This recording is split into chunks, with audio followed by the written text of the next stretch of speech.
जय हिंद दोस्तों। क्या आप सोच सकते हैं कि हजारों साल पुराना कोई राज समंदर की गहराइयों में आज भी एकदम महफूज हो सकता है? हाल ही में वैज्ञानिकों को बिल्कुल एक ऐसा ही टाइम कैप्सूल मिला है जो हमें सीधे पाषाण युग में ले जाता है। तो चलिए आज मिलकर इस अद्भुत खोज की एक एक परत को खोलते हैं। अब यह अपने आप में ही एक बहुत बड़ी पहेली है। 8,500 साल, सोचिए तो कितना लंबा अरसा है। आखिर कैसे एक पूरी की पूरी दुनिया वक्त की लहरों के नीचे दब कर भी हूबहू वैसी की वैसी ही बची रह गई, मानो जैसे समय वहीं पर थम गया हो। और इस रहस्य का जवाब हमें जमीन पर नहीं बल्कि समंदर की सतह से 6 मीटर नीचे मिला। जी हाँ, यहाँ पानी के अंधेरे में एक खोई हुई दुनिया दफन थी जो हजारों सालों से शायद किसी के आने का ही इंतजार कर रही थी। तो इससे पहले कि हम ये जानें कि वहाँ क्या क्या मिला, ये समझना बहुत जरूरी है कि आखिर आर्कियोलॉजी में इस टाइम कैप्सूल का असली मतलब होता क्या है। जरा कल्पना कीजिए, आपको इतिहास की कोई किताब नहीं पढ़नी बल्कि सीधे उस दौर में झांकने का एक मौका मिल जाए। पुरातात्विक टाइम कैप्सूल असल में यही करता है। जब कोई चीज हजारों सालों तक बिना सड़े गले बिल्कुल वैसी ही मिल जाती है, तो वो हमें उस समय के लोगों, उनके रहन सहन और उनकी दुनिया की एक सच्ची तस्वीर दिखाती है। और देखिए, इस खास खोज को ठीक से समझने के लिए हमें अपने समय की घड़ी को बहुत बहुत पीछे ले जाना होगा। उस दौर में जब इंसान ने लिखना पढ़ना भी नहीं सीखा था। जी, हम बात कर रहे हैं प्राग ऐतिहासिक काल की। ये वो समय था जिसे हम आप जानते हैं मोटे तौर पर 3 हिस्सों में बांटते हैं। पूरा पाषाण यानी पुराना पाषाण युग, फिर नवपाषाण जब खेती की शुरुआत हुई, और इन दोनों के ठीक बीच का जो समय था वो था मध्य पाषाण काल। हमारी ये कहानी इसी मध्य पाषाण काल की है। एक ऐसा दौर जब इंसान शिकारी जीवन से धीरे धीरे एक जगह बसने की ओर बढ़ रहा था। पर यहां सबसे बड़ा सवाल तो यही है कि आखिर ये चीजें हजारों साल तक बची कैसे रहीं। मैं इसके पीछे एक बड़ा ही कमाल का विज्ञान काम करता है। इसे कहते हैं टाइम कैप्सूल इफेक्ट। सोचिए, जैसे हम खाने पीने की चीजों को वैक्यूम पैक करके ताजा रखते हैं ना, प्रकृति ने भी बिल्कुल वैसा ही कुछ किया। जब किसी चीज तक ऑक्सीजन पहुंच ही नहीं पाती तो उससे सड़ाने वाले बैक्टीरिया जिंदा नहीं रह सकते। और आर्कियोलॉजी की भाषा में ऐसी जगहों को एक्सेप्शनल प्रिजर्वेशन साइट का दर्जा दिया जाता है, क्योंकि यहां वो चीजें भी सुरक्षित मिल जाती हैं जो नामुमकिन लगती हैं। अब ये जो प्रक्रिया है ना, ये सदियों में पूरी होती है। पहले समुद्र का बढ़ता हुआ जलस्तर किसी प्राचीन बस्ती को धीरे धीरे अपनी गोद में ले लेता है। फिर समय के साथ उस पर कीचड़ और गाद की मोटी मोटी परतें जम जाती हैं, जो एक मजबूत ढाल की तरह काम करती हैं।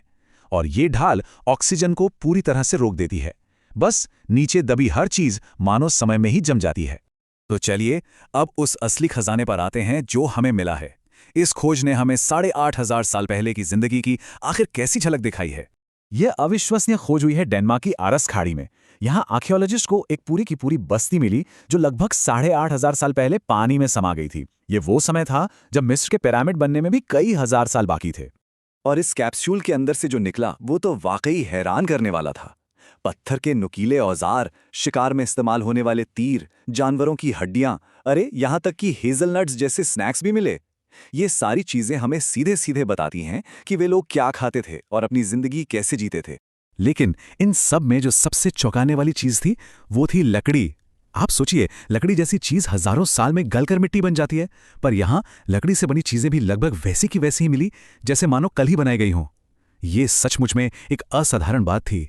वैसे डेनमार्क की ये खोज अकेली नहीं है। हमारी धरती के महासागरों में न जाने ऐसी कितनी ही भूली बिसरी कहानियां छिपी हुई हैं। तो सवाल ये उठता है कि वैज्ञानिक इन खोई हुई दुनियाओं को आखिर खोजते कैसे हैं। देखिए, ये एक ग्लोबल फिनोमिनन है। हमारे भारत में ही भगवान कृष्ण की पौराणिक नगरी द्वारका के अवशेष समुद्र में खोजे जा चुके हैं। सिंधु घाटी सभ्यता का महत्वपूर्ण बंदरगाह लोथल, वो भी इसका एक बड़ा उदाहरण है। और इसी तरह यूरोप के बाल्टिक सागर में भी अनगिनत जहाज और बस्तियां आज भी पानी के नीचे पूरी तरह से संरक्षित हैं। विज्ञान की इस बेहद रोमांचक शाखा को मरीन आर्कियोलॉजी या समुद्री पुरातत्व कहते हैं।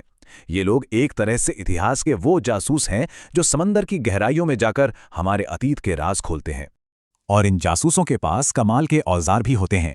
ये स्कूबा डाइविंग करके सीधे साइट पर पहुंचते हैं, सोनार टेक्नोलॉजी से समंदर की तलहटी का पूरा नक्शा बना लेते हैं और सैटेलाइट से मिले डेटा को एनालाइज करके उन जगहों की पहचान करते हैं जहां कुछ छिपा हो सकता है। सच कहूं तो ये किसी साइंस फिक्शन फिल्म से कम नहीं है। लेकिन सुनिए, ये पूरी कहानी सिर्फ इतिहास के बारे में नहीं है। ये हमारे आज और हमारे आने वाले कल के लिए एक बहुत गहरा और जरूरी संदेश भी देती है। और शायद यही इस पूरी खोज का सबसे बड़ा सबक है। ये सिर्फ इतिहास का एक पन्ना नहीं है, ये प्राचीन काल में हुए क्लाइमेट चेंज का एक जीता जागता सबूत है। ये हमें दिखाता है कि हमारी धरती हमेशा से बदलती रही है। तस्वीर बिल्कुल साफ है।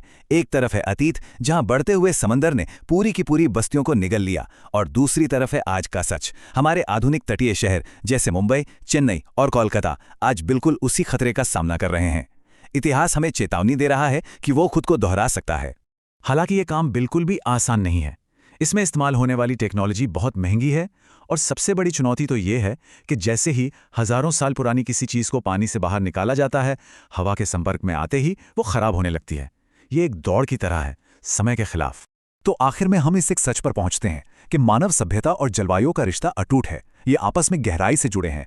अतीत हमें यह साफ साफ दिखाता है कि पर्यावरण में होने वाले बदलाव इंसानी बस्तियों का पूरा नक्शा बदल सकते हैं। जो कल हुआ वो आने वाले कल में फिर हो सकता है। तो ये जो प्रागैतिहासिक टाइम कैप्सूल है, ये सिर्फ लकड़ी और पत्थर का ढेर नहीं है। ये तो अतीत से भेजा गया एक खत है, एक चेतावनी। और सवाल बस इतना सा है, क्या हम इसे पढ़ने और समझने के लिए वाकई तैयार हैं?